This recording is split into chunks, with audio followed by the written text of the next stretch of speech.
আমন্ত্রণ চ্যানেল 24 এর সকাল ৯টার খবরে শুনছিলেন সংবাদ শিরোনাম। আপনাদের সাথে আছি আমি জান্নাতুল বুশরা।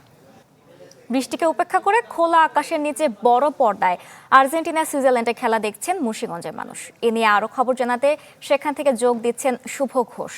শুভ, বিশ্বকাপ উন্মাদনা, বৃষ্টি সব মিলে কেমন দেখছেন? মানুষের ভোগান্তি বা কেমন? বর্ষা, দেখুন এক এক গোলে কিন্তু এখন রয়েছে আর্জেন্টিনা ও সুইজারল্যান্ড ম্যাচ সমতায়। তবে সেমিফাইনাল নিশ্চিত করতে কিন্তু একদমই বিশ্বকাপের মঞ্চে বাঁচা মরার লড়াই, হাড্ডাহাড্ডি লড়াই চলছে। তবে দর্শকদের মধ্যে বা সমর্থকদের মধ্যে কিন্তু এক ধরনের যে ভয় শঙ্কা সেটি কিন্তু রয়েছে।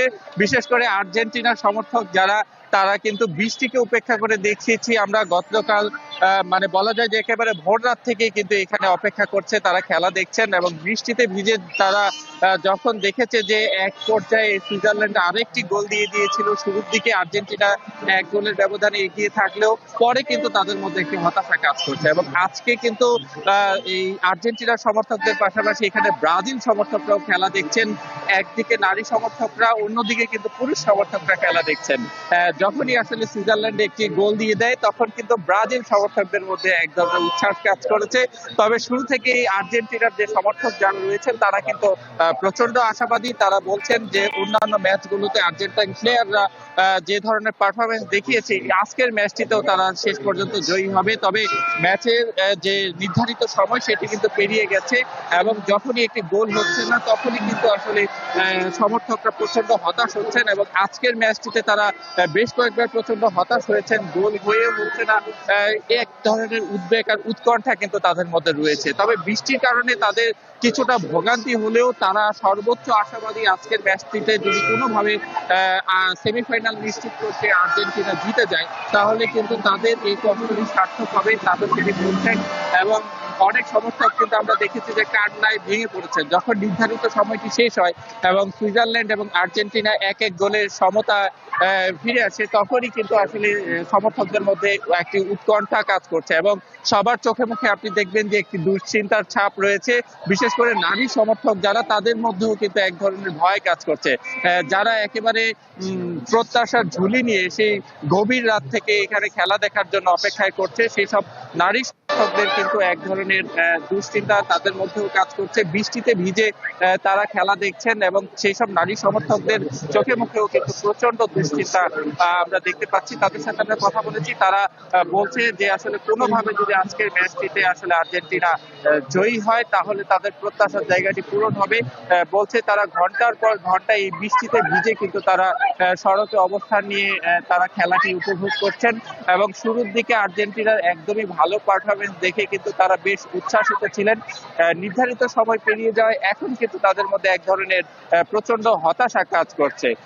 তবে শেষ পর্যন্ত আর্জেন্টিনা জয়ী হবে সে প্রত্যাশা সমর্থকদের রয়েছে। তবে ভিন্ন প্রত্যাশার কথা কিন্তু জানিয়েছেন ব্রাজিল সমর্থকরা। তারা বলছেন আজকের ম্যাচে যদি আর্জেন্টিনা হেরে তাদের সাথে যোগ দেয় তাহলে কিন্তু তাদের মধ্যে, তারা বলছেন যে একে অপরের যে প্রত্যাশা সেটি পূরণ হবে। তো সব মিলিয়ে মুন্সিগঞ্জে কিন্তু আসলে প্রচন্ড বৃষ্টি উপেক্ষা করে সমর্থকদের মধ্যে কিন্তু আসলে দুশ্চিন্তা, হতাশা, উচ্ছ্বাস, উন্মাদনা সবকিছুই কাজ করছে। তাই একটা ভালো মুহূর্তের অপেক্ষায় কিন্তু তারা রয়েছেন।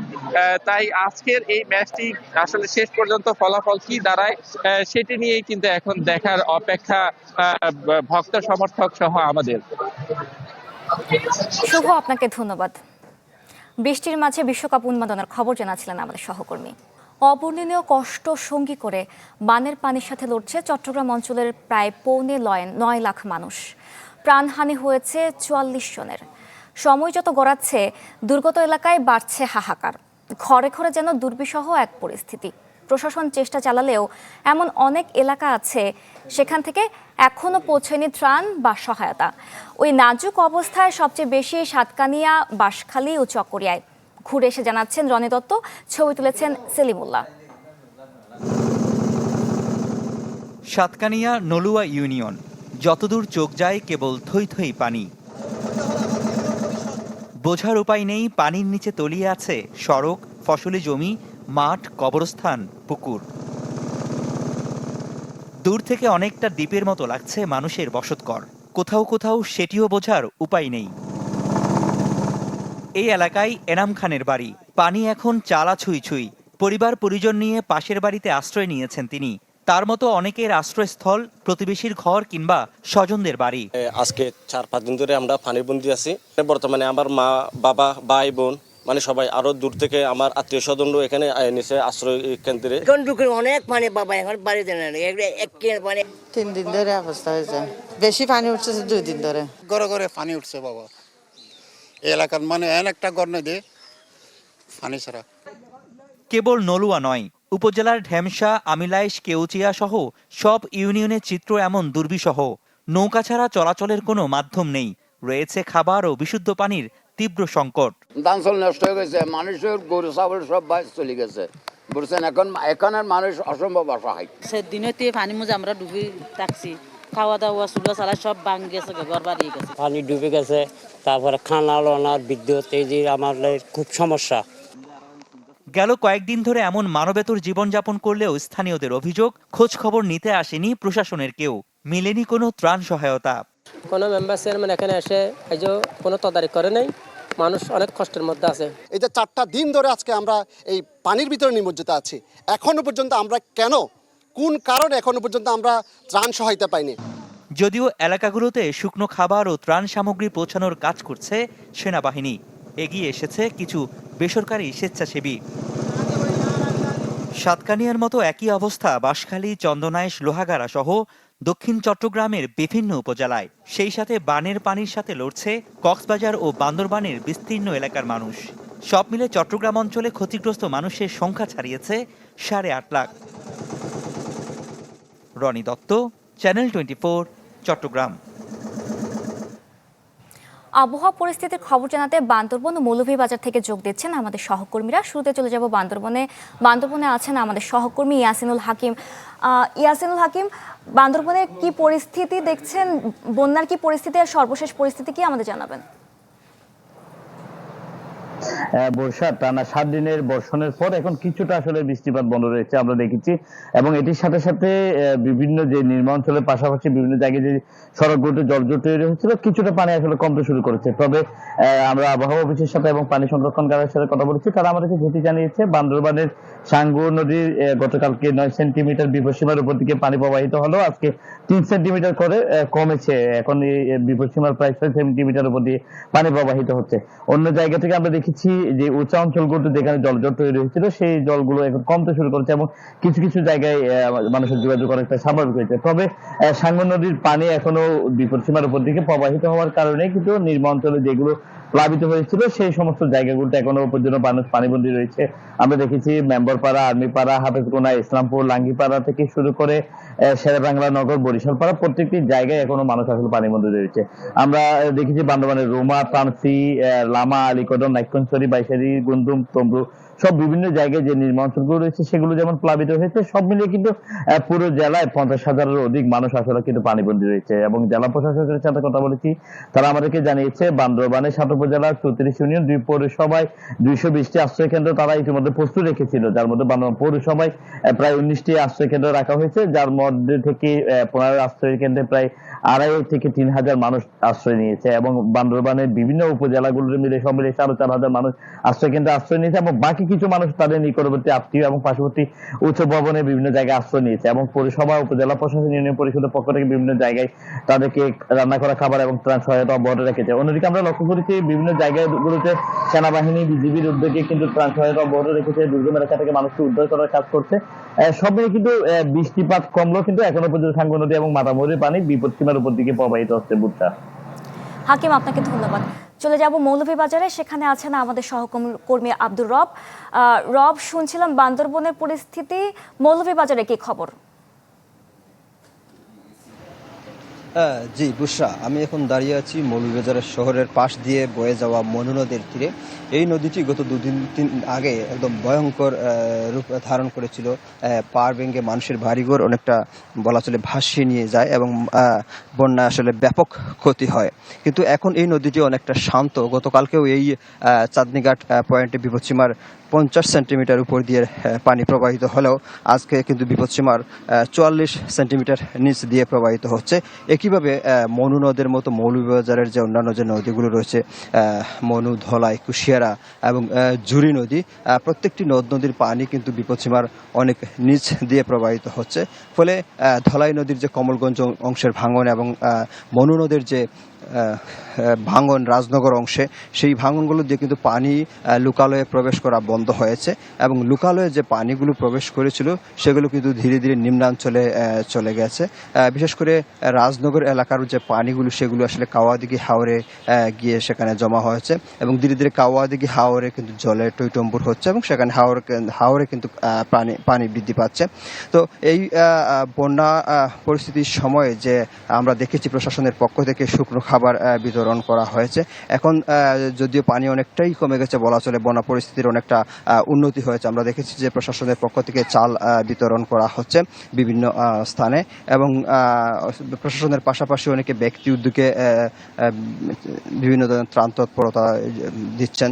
পাশাপাশি বিভিন্ন প্রতিষ্ঠানও এই ত্রাণ তৎপরতায় যুক্ত রয়েছেন। তবে আমরা যারা বন্যায় ক্ষতিগ্রস্ত মানুষ তাদের সাথে আলাপ করেছি, তারা আসলে জানিয়েছেন যে পরিমাণ ক্ষতি হয় এই বন্যায়, এই ক্ষতির কারণে আসলে তারা যে পরিমাণ সহায়তা পান সেই সহায়তা আসলে তাদের একদিন বা দুদিনও খাদ্যের যোগান হয় না, কিন্তু তাদের ক্ষতি হয়, অর্থনৈতিক ক্ষতি অনেক বেশি হয়। তাদের বাড়িঘর ভেঙে যায়, আসবাবপত্র ভেঙে যায় এবং ক্ষেতের ফসলও নষ্ট হয়, যার ফলে এই ক্ষতিটা তারা পুষিয়ে উঠতে পারেন না। এবং এই রাজনগর অংশ এবং যে কমলগঞ্জের যে ধলাই নদীর যে অংশ, সেই অংশগুলোতে আসলে প্রতি বছরই দেখা যায় যে কোনো না কোনো স্থানে ভাঙন দেখা দেয় এবং এই অঞ্চলের মানুষ বন্যা কবলিত হয়, তাদের বাড়িঘর ভেঙে যায় এবং তারা দাবি জানিয়েছেন যে মনু নদ এবং ধলাই নদীর যে পার, যেগুলো দুর্বল বাঁধ রয়েছে, ঝুঁকিপূর্ণ বাঁধ রয়েছে, সেগুলো যদি স্থায়ীভাবে মেরামত করা হয় তাহলে এই প্রতি বছর বছর এই যে বন্যা, এই যে দুর্ভোগ, এই দুর্ভোগ তাদের পোহাতে হতো না। এবং আমরা এই বিষয়ে আসলে পানি উন্নয়ন বোর্ডের কর্মকর্তাদের সাথে আলাপ করেছিলাম এই সার্বিক পরিস্থিতি নিয়ে। তারা আমাদের জানিয়েছেন যে এই মনু নদ এবং অন্যান্য নদীতে এখন পর্যন্ত কোনো ঝুঁকি নেই। উজানের ঢল এবং বৃষ্টিপাত যদি আর না হয় তাহলে হয়তো বন্যা পরিস্থিতির ধীরে ধীরে উন্নতি হবে। বুশরা। রব, আপনাকে ধন্যবাদ। চলে যাচ্ছি নোয়াখালীতে, সেখানে আছেন আমাদের সহকর্মী হাসিব আল আমিন। হাসিব, জলাবদ্ধতার কি পরিস্থিতি দেখছেন? ত্রাণ সহায়তা পৌঁছাচ্ছে কিনা এলাকাগুলোতে? বুশরা, আসলে ত্রাণ সহায়তা পর্যাপ্ত নয়। আপনাকে যদি বলি, গত কয়েকদিনের টানা বর্ষণ এবং অতি জোয়ারের ফলে হাতিয়া উপজেলার প্রায় প্রতিটি ইউনিয়নের নিম্নাঞ্চল প্লাবিত হয়েছে। আমি এই মুহূর্তে অবস্থান করছি জাহাজমারা ইউনিয়নের বিরিবিরি গ্রামে। এখানে আরো আশ্রয়কেন্দ্র রয়েছে, স্থানীয় বাসিন্দারা রয়েছেন। কেউই কিন্তু এখন অবধি সরকারি কোনো সহায়তা পাননি। কোথাও হাঁটু পানি, কোথাও কোমর পানি, এবং এই পানিতে চলাচল করতে গিয়ে তারা অসুস্থ হয়ে পড়েছেন। বেশিরভাগেরই মাছের ঘের, ফসলি জমি, বীজতলা থেকে শুরু করে বিভিন্ন জিনিস সবই কিন্তু প্লাবিত হয়ে গেছে। মানুষজন বলছেন তারা তাদের যে দৈনন্দিন যে কার্যক্রম সেগুলো তারা করতে পারছেন না। এছাড়াও তাদের যে পরিবার পরিজনের সাথে যোগাযোগ করা, বিশুদ্ধ পানির সংকট তৈরি হয়েছে। এছাড়াও তাদের ভেতরে যে খাদ্য সংকট যেটা তৈরি হয়েছে সেটা বড় আকারে ধারণ করেছে। তারা বলছেন যে কোনো কর্ম না করতে পারার কারণে নিম্ন আয়ের মানুষেরা ভোগান্তির ভিতরে পড়েছেন। বিশেষ করে এই যারা আশ্রয় কেন্দ্রে থাকেন তারা এই ক্ষেত্রে বেশি ভোগান্তির ভিতরে পড়েছেন। হাতিয়ার আমরা উপজেলা প্রশাসনের সাথে কথা বলেছি, তারা বলছেন তারা বেশ কিছু জায়গায় সরকারি সহায়তা পৌঁছে দিয়েছে, এছাড়া বেসরকারি ভাবে সামাজিক সংগঠন পৌঁছে দিয়েছে, কিন্তু সেগুলো পর্যাপ্ত নয়। কোথায় কোথায় পৌঁছে দেওয়া হয়েছে এবং সেই সংখ্যায় মানুষের যে চাহিদা সেই তুলনায় খুবই কম। যে রাস্তাগুলো রয়েছে সেগুলো কর্দমাক্ত এবং সেখান থেকে হাঁটতে গিয়ে অসুস্থ মানুষ আরো বেশি অসুস্থ হয়ে পড়ছেন। মানুষজনের দুর্ঘটনা ঘটছে। ফসলি জমি নষ্ট হয়ে যাওয়ার কারণে মানুষের যে দৈনন্দিন খাবার দাবারের সংকট তৈরি হয়েছে। মাছের ঘের থেকে শুরু করে মানুষজনের বিভিন্ন অসুবিধা তৈরি হচ্ছে। আমরা একটু একজন স্থানীয় বাসিন্দার সাথে কথা বলবো, আসলে এই এলাকাতে কি ধরনের ভোগান্তির ভিতরে পড়ছে মানুষজন, একটু যদি বলতেন। বিসমিল্লাহির রহমানির রহিম। আসসালামু আলাইকুম। এটা আমাদের জাহাজমারা ইউনিয়ন বিরবিরি ওয়ার্ড। আজকে দীর্ঘ 5 দিন পর্যন্ত পানির অবস্থা খুবই খারাপ। আমরা কোনোভাবে কোনো সরকারি ত্রাণ সহযোগিতা পাই নাই। এখন আমাদের দিন মজুর ভাইরা ওনারা কোনো কাজ কাম করতে পারে না, ওনার দিন চলতে পারতেছে না, ওনারা খুব কষ্টতে আছে। এখানে আরেকজন বাসিন্দা আছেন, আমরা একটু বলবো। আশ্রয় কেন্দ্রে আপনি থাকেন সম্ভবত, সেখানে কি ধরনের ভোগান্তি এবং আপনারা কতটুকু পানির ভেতরে আছেন, কোনো সহায়তা পেয়েছেন কিনা? পানি মনে 4 ফুট উপরে হয়ে গেছে, ঘরে থাকতে না, ঘরে 4 ফুট পানি হয়ে গেছে, হদ নাই, ঘাট নাই, বহুত জনের দরখাস্ত দিছি বুঝলে হিয়ারে আমরা হদ্দাত কিছু করে দেন আমরা বহুত কষ্ট করি হলাইন চালু মেলা নানা আমরা সমস্যা হয়েছি। অসুখ বিসুখ কেমন হচ্ছে এবং বিশুদ্ধ পানির সংকট পড়েছেন কিনা আমরা যদি একটু জানতে চাই। আপনাদের এখানে বিশুদ্ধ পানির সংকট আছে কিনা, কি ধরনের ভোগান্তি? আনি তো কষ্ট হানি আনি 4 ফিট হানি হয়েছি এই দিয়া হলাইন চাইলে বহুত কষ্ট করি। কর্মজীবী মানুষ আছেন, একজন রিক্সা চালক আছেন, আমরা একটু তার কাছে জানতে চাইবো আপনারা কি ধরনের ভোগান্তির ভিতরে পড়ছেন? আমরা ভোগান্তির মধ্যে আছি, রাস্তাঘাট ডুবে গেছে, আমরা কোনো ভাড়া টাড়া লই যাইতে পারি না। যে কোনান দিয়ে যাই হিয়ান দিয়ে রাস্তা ভাঙি গেছে, কোনান দিয়ে হানি ডুবি রয়েছে, জিয়ানে খাই হিয়ানে খাই। এই 10 টাকা যে জায়গা 500 টাকা মারতাম সেই জায়গা তখন 200 টাকা মারি 150 টাকা মারি কোন রকম ভাবে বউ হচ্ছিল বাথরুম গাইতেছি। যেমনটা শুনছিলেন সবাই বলছেন মূলত তারা ভোগান্তির ভেতরে আছেন এবং এই ভোগান্তি কবে নাগাদ শেষ হবে সেটাই এখন দেখার বিষয়। হাসিব, আপনাকে ধন্যবাদ। এদিকে রাজধানীর বিজয় সরণিতে আছেন আমাদের সহকর্মী মুহাজির হক। মুহাজির, কি অবস্থা দেখছেন? সারা রাত টানা বর্ষণের পর এখনো বৃষ্টি অব্যাহত আছে, রাস্তাঘাটের কি অবস্থা, জনদুর্ভোগ কেমন?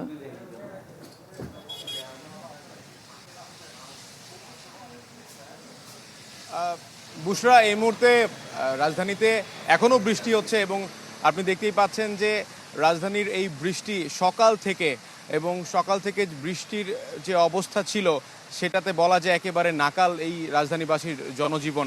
আমি বিজয় সরণি মোড় থেকে একটু এগিয়ে তেজকুনি পাড়ার কথাই যদি বলি, আমার সামনেই তেজকুনি পাড়ার এলাকার বাসিন্দারা, তারা আমাদেরকে আমরা যখন আসি তখনই বলছিলেন বারবার যে এই ভোগান্তি আপনারা তুলে ধরেন, আমরা আর কত এই ভোগান্তির শিকার হব।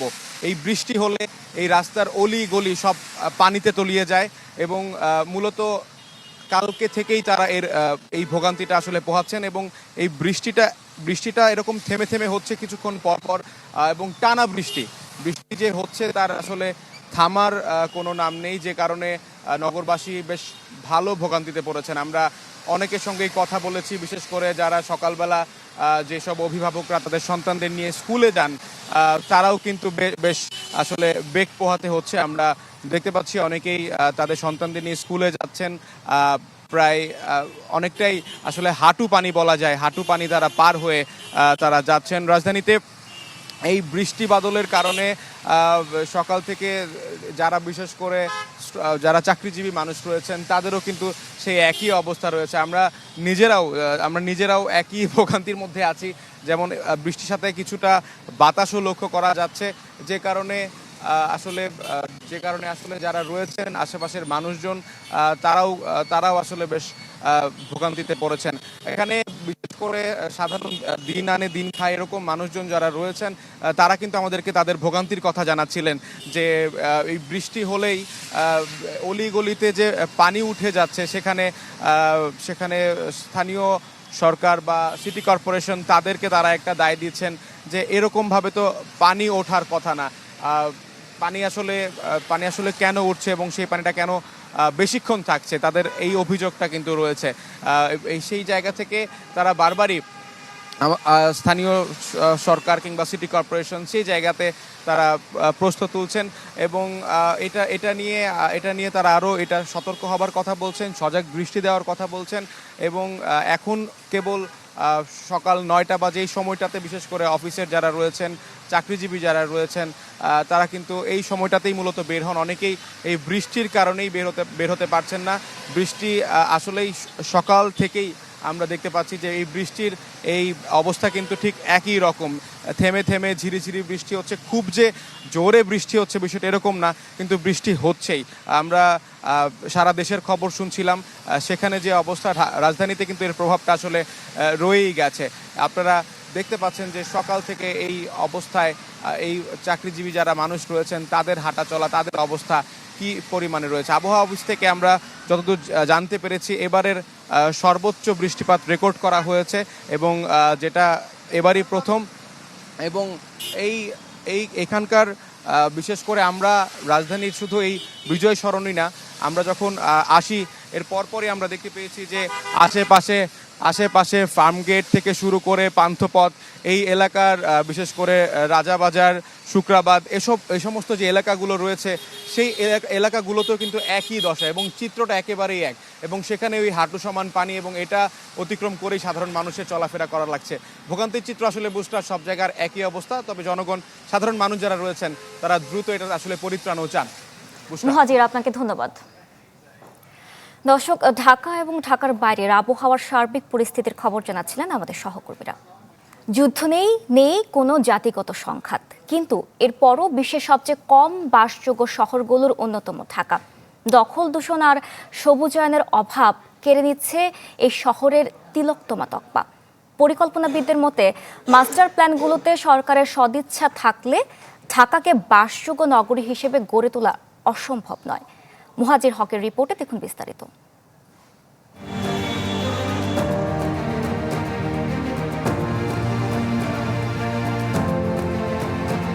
রাজধানী ঢাকা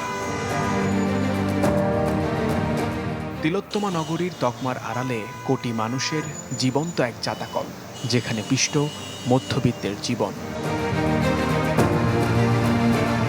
কখনো চারদিকের বিষাক্ত বাতাস, কখনো সামান্য বৃষ্টিতেই হাঁটু জল, কোনো কিছুতেই যেন স্বস্তি মেলে না এই শহরের বাসিন্দাদের। গাছ কেটে মাঠ ফিল আপ করে সেখানে বিল্ডিং করা হচ্ছে, যার কারণে আমাদের সবুজ কমছে। পরিকল্পিত নগরায়নের যে ব্যাপারটি, এটা আসলে প্রতি বছরই পরিকল্পনা হয়, কিন্তু বাস্তবায়নের কোনো চিত্র আসলে আমরা বাস্তবে দেখি না। রাস্তাঘাটে দেখা যাচ্ছে 2 ঘন্টায় ক্লাস করতে যেয়ে আবার 3 ঘন্টা যাতায়াতের সমস্যা হচ্ছে জ্যামজটের জন্য। আমাদের দোকান ফুটপাত থেকে উঁচা করা হয়েছে পানির জন্য, কিন্তু দেখা যায় যে এটা টপ পাইয়া যখন গাড়ি চলে তখন আমাদের দোকানের ভিতরে পানি ঢুকে দেয়। সবার ক্ষেত্রেই তারা যে নিজের সিটিটাকে ক্লিন রাখবে বা কোনো কিছু, এমন তাদের মাইন্ডসেট না। আন্তর্জাতিক গবেষণা সংস্থা ইকোনমিস্ট ইন্টেলিজেন্স ইউনিটের গ্লোবাল লিভেবিলিটি ইন্ডেক্স অনুযায়ী বিশ্বের সবচেয়ে বসবাসের অযোগ্য শহরের তালিকায় আবারও তৃতীয় ঢাকা। ওপরে আছে কেবল যুদ্ধবিধ্বস্ত সিরিয়ার রাজধানী দামেস্কো এবং রাজনৈতিক অর্থনৈতিকভাবে বিপর্যস্ত লিবিয়ার ট্রিপলি।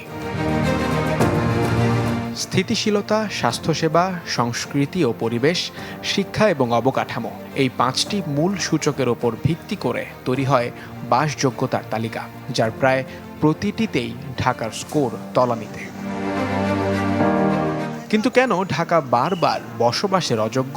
বৈশ্বিক সূচক বলছে একটা আদর্শ শহরের জন্য 25 ভাগ সবুজায়ন দরকার হলেও ঢাকায় তা আছে মাত্র 7 ভাগেরও কম। তার উপর যোগ হয়েছে তীব্র শব্দ আর বিষাক্ত বায়ু। একটা সমন্বিত উদ্যোগ ছাড়া আসলে তো ঢাকা শহর ভালো হতো পরের কথা, এটা ডিটোরেট করতে থাকবে। ঢাকার জন্য যে বিভিন্ন সময় মাস্টার প্ল্যান বানানো হয়, যেই সরকার ক্ষমতায় থাকুক, যেই অফিসারের দায়িত্বে থাকুক, তাকে জিজ্ঞেস করা যে ওই মাস্টার প্ল্যান ধরে আসলে কাজ করা হয় কি হয় না। সবচেয়ে এফেক্টিভ হচ্ছে আপনি যদি খালগুলিকে যেইভাবে বলা হয়েছে জনস্বাস্থ্য অবকাঠামো হিসেবে ডিজাইন করা হয়েছে, সেটা শুধু ড্রেনের চ্যানেল না, এটা করতে 100 বছর লাগবে না, এটা ইভেন 5 বছরে সম্ভব। একসময়ের ঐতিহ্যবাহী ঢাকা এখন বিশ্বে দূষণের শহর হিসেবেও পরিচিত।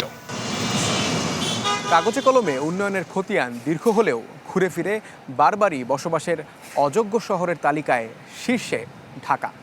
বিশ্লেষকরা তাই সতর্ক করে বলছেন, এখনই যদি সমন্বিত মাস্টার প্ল্যান বাস্তবায়ন করা না হয়, তবে অচিরেই এই ঢাকা পরিণত হবে এক মৃত নগরীতে।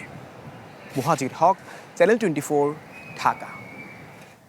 প্রায় 2 সপ্তাহেও উদ্ধার করা যায়নি রাজধানীর মিরপুরে পল্লবীতে পোশাক ব্যবসায়ী ছিনতাই হওয়া 15 লাখ টাকা। এই ঘটনায় গ্রেপ্তারও হয়নি কেউ, তবে সিসিটিভি ফুটেজ ও তথ্য প্রযুক্তির সহায়তায় অপরাধীদের শনাক্ত করা গেছে বলে দাবি পুলিশের। এদিকে এই ঘটনায় চরম আতঙ্কে স্থানীয় ব্যবসায়ীরা। 29 জুন বেলা 3টা 20 মিনিট রাজধানীর মিরপুর সেকশন 11 ব্লক বি এলাকার সড়ক। 2 মোটরসাইকেলে হেলমেট পরা 4 ছিনতাইকারী টার্গেট করে কাপড় ব্যবসায়ী নাদিম আহমেদ তামান্নার দোকান ম্যানেজার রাহাত হোসেনকে। ব্যাংক থেকে টাকা তোলার কয়েক মিনিট পর অটোরিকশার গতিরোধ করে রাহাতের কাছ থেকে 15 লাখ টাকা ছিনিয়ে নেয় ছিনতাইকারীরা। ভুক্তভোগী ব্যবসায়ী নাদিম আহমেদ জানালেন তার কষ্টের কথা। ঋণের বোঝা মাথায় নিয়ে চাইলেন প্রশাসনের সহযোগিতা। আমি তো ভাই খুব কষ্ট করে এই টাকাটা ইনকাম করেছি, তাই না? আগেকার সময় টাকা ইনকাম করা সহজ ছিল, কিন্তু এখন কম্পিটিশনের বাজার, এখন টাকা ইনকাম করা খুব ক্রিটিক্যাল। আমাদের পাওনাদার আছে, আমার পাওনাদেরকে আমাদের তো টাকা দিতে হবে। এখন এই টাকা যদি আমার যদি কারেক্ট না হয়, তাহলে আমার একটার উপরে একটা প্রেশার চলে আসবে। এদিকে ঘটনার 2 সপ্তাহ পার হতে চললেও আতঙ্ক কাটেনি স্থানীয় ব্যবসায়ীদের। ব্যবসায়ীরা এখনো আতঙ্কিত এবং এ বিষয়ে এখনো যেহেতু সুরাহা হয়নি, কেউ ধরা পড়েনি, প্রশাসনের উচিত এ বিষয়ে এগিয়ে আসা, দ্রুত ব্যবস্থা নেওয়া, কিভাবে টাকাগুলো উদ্ধার করা যায়। পল্লবী থানায় মামলা হলেও এখনও গ্রেপ্তার হয়নি কেউই। ডিএমপির মুখপাত্র জানান, প্রযুক্তির সহায়তায় ইতিমধ্যেই শনাক্ত অপরাধী চক্র। যারা ছিনতাইটা সংগঠন করেছে, অপরাধটি সংগঠন করেছে, তাদের অনেকটাই কাছাকাছি তারা পৌঁছাইতে পেরেছেন এবং মূলত যারা মূল পরিকল্পনাকারী অনেককেই শনাক্ত করতে পেরেছেন। আতঙ্কিত হওয়ার কোনো কারণ নেই, পুলিশ ব্যবসায়ী এবং জনসাধারণের সঙ্গে আছে। নিরাপত্তার স্বার্থে বড় অঙ্কের টাকা বহনে পুলিশের সহযোগিতা নেয়ার অনুরোধ আইনশৃঙ্খলা রক্ষাকারী বাহিনীর। কাজী ফয়সাল, চ্যানেল 24, ঢাকা। ছুরিকাঘাতে খুন হয়েছেন রেলের উপসহকারী প্রকৌশলী মামুন মিয়া। জড়িত অভিযোগে আটক করা হয়েছে বিউটি আক্তার নামে এক নারীকে। পুলিশ জানায়, শনিবার দুপুরে মহাখালীর একটি ভাড়া বাসায় মামুনের পেটে ছুরিকাঘাত করে বিউটি। চিকিৎসাধীন অবস্থায় সন্ধ্যায় ঢাকা মেডিকেলে মৃত্যু হয় তার। জাতীয় জরুরি সেবা 999-এর মাধ্যমে খবর পেয়ে অভিযুক্তকে আটক করে বনানী থানা পুলিশ। গেল 1 জুলাই চাকরিতে যোগ দেন মামুন।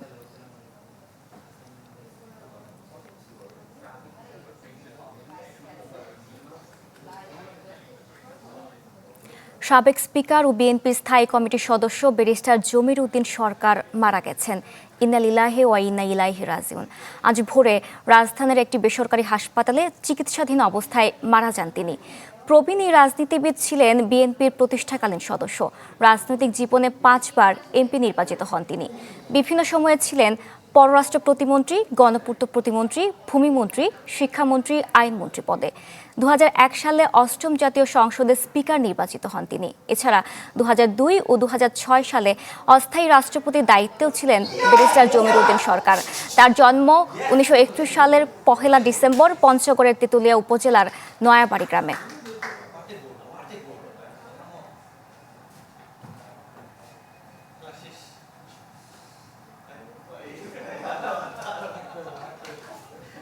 রোগীদের প্রতি চিকিৎসকদের আরও মানবিক হওয়ার আহ্বান জানিয়েছেন প্রধানমন্ত্রী তারেক রহমান। ঢাকা মেডিকেল কলেজের প্রতিষ্ঠাবার্ষিকীর অনুষ্ঠানে তিনি বলেন, স্বাস্থ্যসেবা সবার দোরগোড়ায় পৌঁছে দিতে চায় সরকার। জানান, সারা দেশে নিয়োগ দেওয়া হবে 25,000 ধাত্রী। 10 জুলাই মাত্র 101 জন শিক্ষার্থী নিয়ে শুরু হলো এক ঐতিহাসিক যাত্রা। চিকিৎসক তৈরির বিদ্যাপীঠ, একই সঙ্গে ভাষা আন্দোলন, মুক্তিযুদ্ধ থেকে শুরু করে দেশের প্রতিটি গণতান্ত্রিক আন্দোলনের ইতিহাসে অনন্য অবদান রয়েছে ঢাকা মেডিকেল কলেজের। ছিল হাজার হাজার ছাত্র। শনিবার সেই ঐতিহ্যবাহী প্রতিষ্ঠানের 81তম প্রতিষ্ঠাবার্ষিকী উপলক্ষে আয়োজিত উদ্বোধনী অনুষ্ঠানে যোগ দেন প্রধানমন্ত্রী তারেক রহমান। এই অনুষ্ঠানটি প্রথাগত অনুষ্ঠানের শুরুতে স্বাস্থ্য ব্যবস্থার আধুনিকায়নে ডিএমসিএনদের ভাবনার শীর্ষক এক উন্মুক্ত আলোচনায় অংশ নেন সরকার প্রধান। এ সময় বিভিন্ন পর্যায়ের তরুণ চিকিৎসকদের নানা প্রশ্ন এবং মতামতের জবাব দেন তিনি। আমরা যারা ডাক্তার না, তাদের এই প্রত্যাশা থাকবে আপনাদের কাছে যে যেই বিষয়গুলো নেতিবাচক, যেই বিষয়গুলো আমরা দেখি বিভিন্নভাবে, সেগুলো ইনশাল্লাহ দিন দিন কমে আসবে। পরে নির্ধারিত বক্তব্যে প্রধানমন্ত্রী জানান, সারা দেশে সরকারি পর্যায়ে 25,000 মিডওয়াইফ নিয়োগ দেবে সরকার। চিকিৎসকদের আহ্বান জানান, মানুষের আস্থা এবং বিশ্বাস আসে সে অনুযায়ী কাজ করার। আমরা নার্স, মেডিকেল টেকনোলজিস্ট যেটি আমরা আলাপ করেছি, ফার্মাসিস্ট, মিডওয়াইফ এবং অন্যান্য স্বাস্থ্য পেশাজীবী যেগুলো আছে, বিদ্যমান আছে, সেগুলো শূন্য পদও দ্রুত তার সাথে যাতে এই শূন্য পদগুলো পূরণ করা যায় সেটির প্রক্রিয়ার কাজও আমরা শুরু করেছি। এদিকে পেশার বাইরে গিয়ে মানুষের সেবক হিসাবে কাজ করতে চিকিৎসকদের প্রতি আহ্বান জানান জিয়াউর রহমান ফাউন্ডেশনের vice chairman doctor Zubaida Rahman. একটি আশ্বস্ত করার বাক্য একটি ওষুধের মতো কাজ করে। চিকিৎসা বিজ্ঞানের ভিত্তি জ্ঞান হলেও চিকিৎসা পেশার প্রকৃত ভিত্তি মানবিকতা। এর আগে ঢাকা মেডিকেল কলেজ পরিদর্শন শেষে স্বাস্থ্য শিক্ষা অধিদপ্তরের হোস্টেল প্রকল্পের আওতায় 2টি ছাত্রী হোস্টেলের নির্মাণ কাজের ভিত্তিপ্রস্তর স্থাপন করেন প্রধানমন্ত্রী। পরে ডিএমসি প্রাঙ্গণে বৃক্ষরোপণও করেন সরকার প্রধান। শাহনেওয়াজ বাবলু, চ্যানেল 24, ঢাকা। প্রধানমন্ত্রী হিসেবে কাল প্রথমবারের মতো বরিশাল যাচ্ছেন তারেক রহমান। গৌরনদীতে অংশ নেবেন বৃক্ষরোপণ কর্মসূচিতে। সাংগঠনিক সভা করবেন বিএনপি নেতাকর্মীদের সাথে। সরকার প্রধানের সফর ঘিরে নেওয়া হয়েছে ব্যাপক প্রস্তুতি। প্রধানমন্ত্রী হিসেবে প্রথমবার তারেক রহমানের বরিশাল সফর, তাই উচ্ছ্বাসের শেষ নেই নেতাকর্মীদের। চলছে ব্যাপক প্রস্তুতি। আমাদের নেতাকর্মীদের মধ্যে একটা দারুণ উৎসাহ উদ্দীপনা আমরা লক্ষ্য করছি। আমরা সবাই অধীর আগ্রহে তাকে অভিনন্দন জানাবার জন্য আমরা বসে আছি। সফরে বরিশালের গৌরনদীতে বৃক্ষরোপণ কর্মসূচিতে অংশ নেবেন প্রধানমন্ত্রী। এছাড়া কথা রয়েছে বিএনপির স্থানীয় নেতাকর্মীদের সাথে সাংগঠনিক সভার। সেনাবাহিনীর গ্রীষ্মকালীন যে মহড়া আছে সেটা উনি পরিদর্শন করবেন। এরপরে গৌরনদীতে বাটাজোরে একটা খাল খনন কর্মসূচি রয়েছে। তারপরে বরিশালে বৃক্ষরোপণ কর্মসূচি রয়েছে। চারিদিকে সৌন্দর্যটা রক্ষা, পরিচ্ছন্নতা এবং শিল্পকলা একাডেমি, সেখানেও আমরা গিয়েছি। শিল্পকলা একাডেমিকে সেই প্রোগ্রামটা কীভাবে সাকসেসফুল করা যায় সেই ব্যাপারে আমরা কাজ করে যাচ্ছি। প্রধানমন্ত্রীর আগমন উপলক্ষে চলছে পরিষ্কার পরিচ্ছন্নতা। নেওয়া হয়েছে নিশ্ছিদ্র নিরাপত্তা ব্যবস্থা। নিরাপত্তা সংক্রান্তে সেই কাজগুলো কিন্তু আমরা অলরেডি শুরু করে দিয়েছি এবং আমরা আশা করি মাননীয় প্রধানমন্ত্রীর আগমন অত্যন্ত সুন্দর হবে, নির্ঝঞ্ঝাট হবে। কনসার্ন সবাই আছেন, সকল রাজনৈতিক নেতৃবৃন্দরা আমাদেরকে সহযোগিতা করছেন। আমরা আশা করি খুব সুন্দর এবং সার্থকভাবে আমরা অনুষ্ঠানটি করতে পারব। ভাঙা বরিশাল কুয়াকাটা মহাসড়ক 6 লেনে উন্নীত করা, ভোলার সাথে বরিশালের সংযোগে সেতু নির্মাণ কাজ করবেন প্রধানমন্ত্রী, এমন প্রত্যাশা বরিশালবাসীর। সকাল 6:30টায় সড়ক পথে বরিশালের উদ্দেশ্যে রওনা দেবেন প্রধানমন্ত্রী। কাউসার হোসেন রানা, চ্যানেল 24, বরিশাল। দেশে এলে ফাঁসির মঞ্চে দাঁড়াতে হবে শেখ হাসিনাকে। রংপুরে বিভাগীয় সমাবেশে মন্তব্য করেছেন 11 দলীয় নেতারা। হুঁশিয়ারি দেন তিস্তা মহাপরিকল্পনা বাস্তবায়নে সরকারকে ছাড় না দেওয়ার। বলেন, ভোটের আগে ভালো ভালো কথা বলেছে বিএনপি, কিন্তু বাজেটে 10 টাকাও বরাদ্দ দেয়নি। তিস্তা মহাপরিকল্পনা বাস্তবায়ন সহ 4 দফা দাবিতে রংপুর জেলা স্কুল মাঠে 11 দলের বিভাগীয় সমাবেশ। কর্মসূচি শুরুর কিছুক্ষণ পরেই অঝরে নামে বৃষ্টি। ভিজেই কেন্দ্রীয় নেতাদের বক্তব্য শোনেন কর্মীরা। সীমান্ত হত্যা ও পুশিন প্রতিরোধে কার্যকর পদক্ষেপ নিতে সরকারকে আহ্বান জানান 11 দল নেতারা। সীমান্ত হত্যা প্রতিরোধ করতে হবে। যদি সীমান্ত হত্যা প্রতিরোধ করতে না পারেন, যদি পুশিন প্রতিরোধ করতে না পারেন, তাহলে নিজেদের দল থেকে জাতীয়তাবাদী শব্দটি কেটে ফেলে দেন। ভারতকে সন্তুষ্ট করার জন্য সীমান্তবর্তী এলাকা লালমনিরহাট, ঠাকুরগাঁওয়ের বিমানবন্দর উদ্বোধনের জন্য কোনো ব্যবস্থা গ্রহণ করা হয় না। বক্তারা বলেন, দেশের সার্বভৌমত্ব রক্ষায় 1 ইঞ্চি জমিও কাউকে দখল করতে দেয়া হবে না। আপনারা যখনই বলবেন রংপুর দখল করব, আমরাও বলবো ক্যালকাটা দখল করব। আগের দিন শেষ, এখন নতুন জমানা শুরু। প্রধান অতিথির বক্তব্যে সংসদের বিরোধী দলীয় নেতা ও জামাত আমির অভিযোগ করেন, প্রতিশ্রুতি দিলেও তিস্তা মহাপরিকল্পনা বাস্তবায়নে দৃশ্যমান উদ্যোগ নেই সরকারের। তিস্তা নিয়ে বর্তমান সরকারি দল অনেক ভালো ভালো কথা বলছে, আর নির্বাচনের আগে জাগো বাহে তিস্তা বাছা এই আন্দোলন করেছে, কিন্তু তিস্তা নিয়ে এই বাজেটে 10 টাকারও কোনো অ্যালোকেশন নেই। আমরা আর কথার ফুলঝুড়ি শুনতে চাই না, দেখতে চাই না, আমরা বাস্তব পদক্ষেপ দেখতে চাই। গণভোটের রায় বাস্তবায়নের প্রতিশ্রুতি ভাঙলে সরকারের বিরুদ্ধে কঠোর আন্দোলনের হুঁশিয়ারিও দেন নেতারা। মন্তব্য করেন, দেশে এলেই ফাঁসির মঞ্চে দাঁড়াতে হবে শেখ হাসিনাকে। বাংলাদেশ আওয়ামী যুগে আর ফেরত যাবে না। ফখরুল শাহীন, চ্যানেল 24, রংপুর।